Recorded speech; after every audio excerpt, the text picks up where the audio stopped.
అంటే ముందుగా నిర్మాత గారికి, డైరెక్టర్ గారికి థ్యాంక్స్ చెప్పాలి. ఎందుకంటే ఇండస్ట్రీలో చాలామంది కొత్త కొత్త హీరోలు, ఆల్రెడీ ఉన్న హీరోలు, వాళ్ళతో సినిమా కాకుండా సప్తగిరితోనే సినిమా ఎందుకు చేయాలి అనేది గ్యారంటీగా వాళ్ళు మీకు చెప్తారు.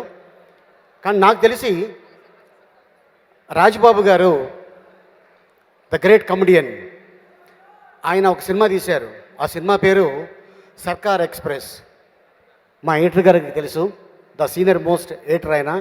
మేము ఎంత యాక్ట్ చేసినా ఇంతే చాలు అనుకొని కట్ చేస్తారు. సో ఆయనకి తెలుసు సర్కార్ ఎక్స్ప్రెస్ అనే సినిమా ఎంత పెద్ద హిట్ అయిందో ఇక్కడున్న కొంతమంది ఆడియన్స్కి తెలియకపోవచ్చు, అయినా నేను చెప్తున్నాను.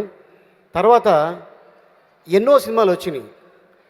ఇప్పుడు ఒక లక్ ఏంటంటే సప్తగిరి అదృష్టం, సప్తగిరి ఎక్స్ప్రెస్ అని.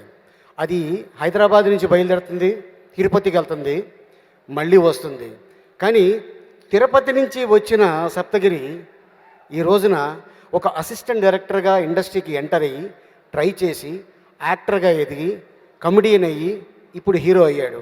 సో ఎందుకంటే సినిమా బాగుంటే ఆడియన్స్ ఆదరిస్తారు, అందరినీ ఆశీర్వదిస్తారు. ప్రేక్షక దేవుళ్ళు వాళ్ళు మాకు ఆశీర్వదించ అంటే ఒక కమెడియన్ చేస్తే ఎలా ఉంటుంది అనేది డెఫినెట్గా ఫస్ట్ డే థియేటర్లో అదిరిపోతుంది. ఫర్ ఎగ్జాంపుల్ నేనే ఉన్నాను, నేను ఎప్పుడు అనుకోలేదు హీరో అవుతానని. యమలీల సినిమా యాక్ట్ చేస్తున్నప్పుడు ఇది 2 వారాలు వాడితే చాలు అనుకున్నా, కానీ 1 సంవత్సరం ఆడింది. అలాగే మరి మా సునీల్ మంచి సైజుగా ఇండస్ట్రీకి ఎంటర్ అయ్యి, చూసారా, కమెడియన్ అనుకుంటే 6 ప్యాక్స్ చేయగలడు.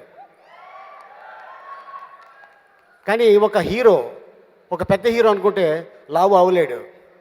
అది మా సునీల్ అయ్యాడు, 6 ప్యాక్స్ కూడా చేసాడు. కానీ తను పెట్టిన ఎఫర్టు, తను కూడా ఇండస్ట్రీకి వచ్చి ఎన్నో ప్రయత్నాలు చేసి వెనక్కి వెళ్ళిపోయి నో, సాధిస్తే ఇండస్ట్రీలో సాధించాలనుకొని తను కమెడియన్గా, క్యారెక్టర్ ఆర్టిస్ట్గా, హీరోగా, అద్భుతమైన డ్యాన్సర్గా, ఫైటర్గా, యాక్టర్గా, కమెడియన్గా గొప్ప పేరు సంపాదించుకున్నాడు.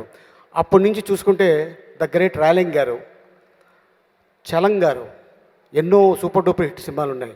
రాజుబాబు గారు, నేను, మా సునీల్, ఇప్పుడు సప్తగిరి.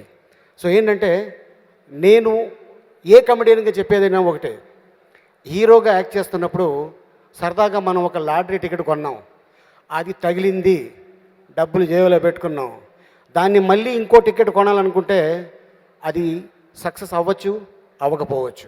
ప్రతి ఆర్టిస్టు, ప్రతి డైరెక్టరు, ప్రతి నిర్మాత సినిమా హిట్ అవ్వాలని తీస్తాడు తప్ప నా సినిమా ఫ్లాప్ అయిపోవాలని ఏ డైరెక్టర్ కానీ, ఏ ప్రొడ్యూసర్ కానీ, ఏ యాక్టర్ కానీ అనుకోడు. ఎందుకంటే కథ సహకరిస్తే అది చిన్నైనా పెద్దయినా, పెద్ద హీరో అయినా చిన్న హీరో అయినా సూపర్ డూపర్ హిట్ అవుతుంది. ఎందుకంటే కథలో విషయం ఉండాలి.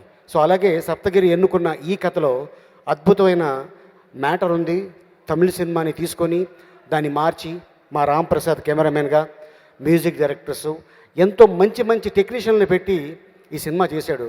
సప్తగిరి ఏంటంటే సార్ వీళ్ళందరినీ పెట్టుకుంటే బాగుంటుంది, నాకు ఒక ధైర్యం వస్తుంది అని సినిమా చేశాడు. సప్తగిరి నువ్వు హీరో అయినా కూడా ఆ కామెడీ మాత్రం వదులుకోదు, అది కంటిన్యూ చేయి. ఎందుకంటే ఆ కామెడీయే మనకి శ్రీరామ రక్ష.